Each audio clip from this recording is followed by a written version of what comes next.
شیاطین کو بھی جکڑ دیا جاتا ہے، قید کر دیا جاتا ہے۔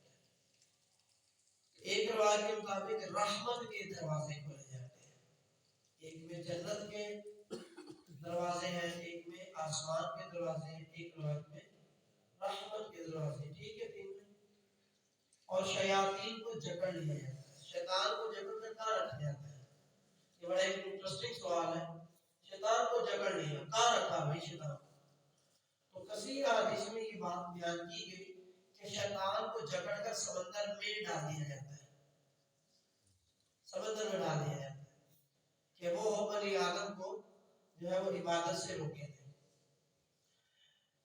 بہرحال تو اس مہینے میں عبادت کا ثواب تو ہے ہی ہے، اور وہیں پر عبادت کے لیے جو رکاوٹیں چیزیں بنتی تھی وہ کیا تھا؟ وہ شیطان تھا۔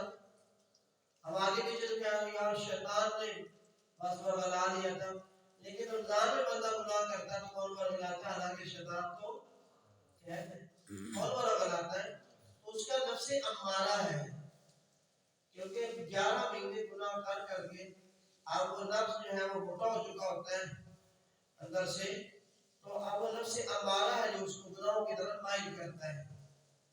اب رمضان میں شیطان پر اب ہم تہمت نہیں لگا سکتے، اب ہم اپنے نفس امارہ کو یہ گناہ ادا کریں گے۔ اب جتنے بھی گناہ ہو رہے ہیں اپنی نفس امارہ کی شامت ہے۔ اللہ مسلمانوں کو عقل سلیم دے۔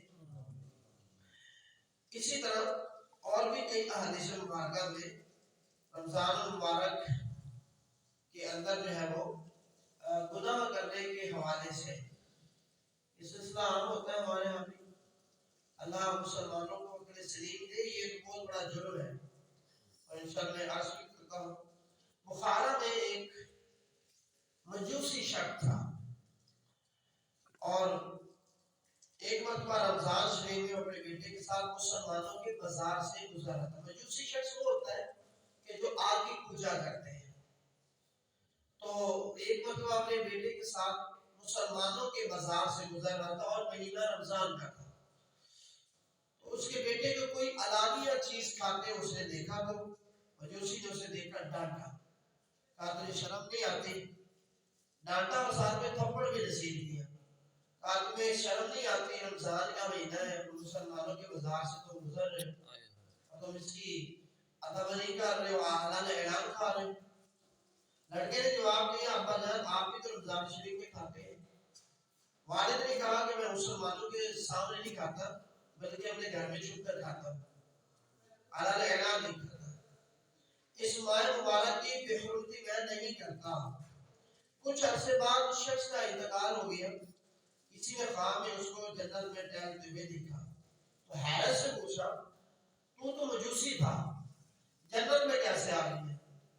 کہنے لگا واقعی میں مجوسی ہی تھا، لیکن جب موت کا وقت قریب آیا تو اللہ عز و جل نے احترام رمضان کا احترام کرنے کی برکت سے مجھے اللہ نے دولت ایمان سے سرفراز فرمایا، اور مرنے کے بعد جب مجھے ایمان مل گیا تو مرنے کے بعد اللہ تعالیٰ نے مجھے جنت بھی عطا فرما دی۔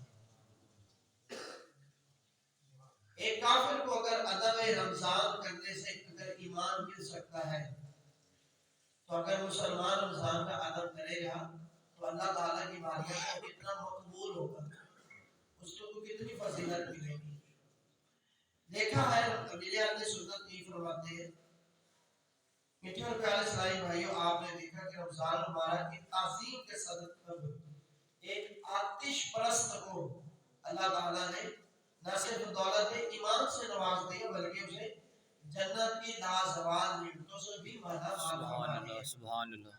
اس واقعات سے ہمارے خصوصاً وہ غافل مسلمان بھائی درس حاصل کرے جو مسلمان ہونے کے باوجود بھی رمضان کا احترام نہیں کرتے۔ اول تو روزے رکھتے ہی نہیں، پھر چوری اور سینہ زوری کا سلسلہ عام ہوتا ہے، لوگوں کے سامنے مسلمانوں کے سامنے سگریٹ نوشی کرتے ہیں اور پان چباتے ہیں۔ اسی طرح بعض کو اتنے بے باک اور بے مربت ہوتے ہیں کہ سرے عام پانی پیتے ہیں بلکہ کھانا بھی کھا ڈالتے ہیں۔ فقہاء کرام ایسے اس مسلمانوں کے لیے کیا ارشاد فرماتے ہیں؟ فقہا کہتے ہیں جو شخص رمضان میں دن کے وقت بغیر کسی مجبوری کے روزہ نہیں رکھتا، بادشاہ اسلام کو اس بات کی اجازت ہے کہ وہ اس کو قتل کر دے۔ اللہ اللہ، جو شرعی مجبوری اپنی جگہ اس میں تو اجازت ہے، لیکن شرعی مجبوری نہیں ہے پھر بھی یہ نہیں روزہ رکھ رہا، اتنا شدید حکم ہے بھائی، اس کو زندہ رہنے کا حق نہیں۔ کاش کے دور اسلام کی، کاش کے ہمارے ملک میں قرآن اور اسلام کا قانون ہوتا۔ آمین انشاءاللہ۔ ہم دیکھتے ہیں کہ یہ کام کیسے ہوتے ہیں۔ انشاءاللہ تو بڑے بڑے سیدھے ہو جاتے تھے، بڑے بڑے سیدھے ہو جاتے تھے، اور ایسے سیدھے ہوتے کہ جیسے اب مہنگائی ہوئی ہے، جیسے رمضان میں ہے، یہ سارا سیدھا ہو جاتا تھا۔ رمضان اسلام کے نام کے اندر بڑی طاقت ہے، بے شک جی بے شک، یہ اپنی طاقت خود رکھتا ہے، یہ روحانی پاور رکھتا ہے۔ بہرحال اس کے اندر رکاوٹ بھی ہم ہی ہیں، ہم ہی رکاوٹ ہے۔ بہرحال اللہ مسلمانوں کو اس طرح کے گل چھڑے اگانے سے محفوظ فرمائے، عقل سلیم نصیب فرمائے۔ نبی پاک صلی اللہ تعالی علیہ وآلہ وسلم نے اس کے حوالے سے بڑے ہی ارشاد فرمایا ہے کہ جو بندہ رمضان میں روزے نہیں رکھتا اس کے لیے کیا حکم ہے۔ حضرت عبداللہ ابن عباس سے روایت کرتے ہیں نبی پاک صلی اللہ علیہ وسلم کو فرمانے ارشاد، بے شک جنت ماہ رمضان کے لیے 1 سال سے لے کر دوسرے سال تک سجائی جاتی ہے۔ سبحان اللہ سبحان اللہ۔ اور جب ماہ رمضان آتا ہے تو جنت کہتی ہے کہ اے اللہ مجھے اس مہینے میں اپنے بندوں میں سے میرے اندر رہنے والے عطا فرما، اور برے عین کہتی ہے اے اللہ اس مہینے میں ہمیں اپنے بندوں میں سے شوہر عطا فرما۔ نبی پاک صلی اللہ علیہ وسلم نے ارشاد فرمایا جس نے اس ماہ میں اپنے نفس کی حفاظت نہ کی کہ نہ تو کوئی نشہ آور شے پی، جس نے اس ماہ مبارک میں نفس کی حفاظت کی اس طرح کہ نہ تو کوئی نشہ آور شے پی اور نہ ہی کسی مسلمان پر بہتان باندھا اور نہ ہی اس ماہ میں کوئی گناہ کیا، تو اللہ تعالی ایسے عظیم شخص کے لیے ہر رات کے بدلے 100 حوروں سے اس کا نکاح فرمائے گا۔ سبحان اللہ اللہ۔ اور اس کے لیے جنت میں سونے چاندی یاقوت اور زبرجد کا محل بنائے، اور وہ محل کتنا بڑا ہوگا؟ شاید فرمایا اگر ساری دنیا جمع ہو جائے تو ساری کی ساری وہ اتنا بڑا محل ہوگا اس میں جمع ہو جائے۔ اللہ، اور اس محل کی جمع اگر کتنی جگہ گھیرے گی اس محل کی؟ فرمایا اتنی جگہ گھیرے گی کہ جتنا بکریوں کا ایک باڑہ دنیا کی جگہ گھیرتا ہے۔ ایک لیمیٹڈ جگہ ہوتی ہے، اور باڑہ بڑا ہو تو ایک لیمیٹڈ جگہ میں کتنی جگہ میں بکریاں آ سکتی ہیں۔ تو یہ مثال دے کر ہمیں ارشاد فرمایا کہ ہر صورت میں ہی وہ محل بڑا ہی ہوگا۔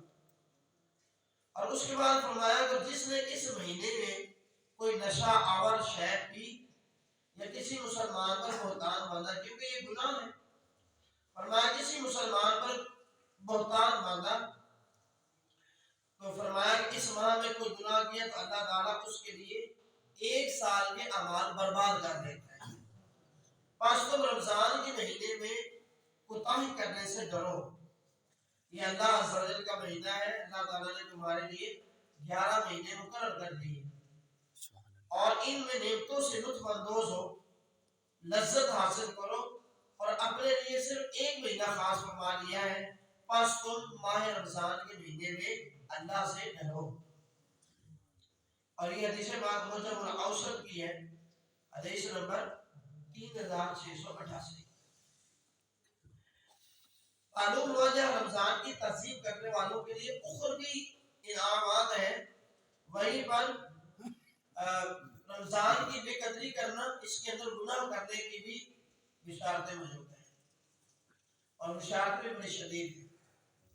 جہاں ثواب زیادہ ہے وہیں پہ گناہ بھی اس مہینے کا زیادہ ہے۔ تو یہاں پر ایمان مل سکتا ہے کافر کو تعظیم کی وجہ سے، اگر کوئی مسلمان اس کی بے ادبی کرے گا اللہ تعالیٰ کرم فرمائے کہ ایسا نہ ہو کہ ایمان برباد بھی ہو جائے۔